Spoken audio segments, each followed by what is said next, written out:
Les appartements relais, qu'est-ce que c'est? Un relais, eh bien, c'est un élément qui prend sa place après une situation vécue et avant une situation à venir.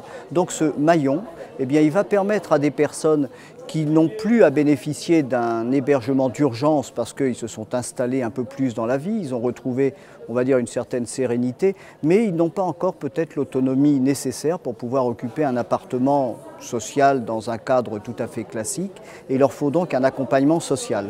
Donc ce qui est proposé dans les appartements relais, c'est précisément d'accompagner ces personnes à nouveau à aller vers un parcours plus classique, de logement bien sûr, mais aussi de vie, puisque on sait bien que le logement c'est souvent un élément très important dans la vie, avec le travail bien sûr, mais c'est quelquefois très difficile d'avoir un travail quand on n'a pas de logement, et c'est un petit peu le cercle vicieux.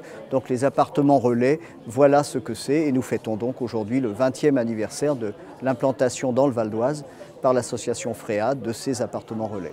Alors il faut toujours tirer bien sûr toutes les leçons de l'expérience, et 20 ans, ça permet de tirer un certain nombre de leçons. Bon, d'abord, c'est que ces appartements répondent bien à un besoin.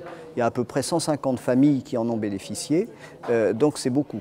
Et aussi le fait que ces logements relais, ils doivent s'introduire et trouver leur place dans un parcours qui doit forcément amener les gens vers une certaine autonomie. Évidemment, le but, ça n'est pas que l'accompagnement social accompagne ces familles ou ces personnes pendant toute leur vie. Donc, il faut aussi prévoir la sortie, il faut aussi prévoir l'après, et il faut que manifestement les personnes qui gèrent les appartements relais aient des contacts très suivis avec les bailleurs sociaux traditionnels, et donc la notion de réseau entre les travailleurs sociaux dans différents domaines interagissent, que ces réseaux se construisent. C'était donc aussi l'occasion, au bout de ces 20 ans, de mettre en présence le maximum d'acteurs qui gravitent, j'allais dire, autour de la question du logement social, en l'occurrence dans notre département du Val d'Oise.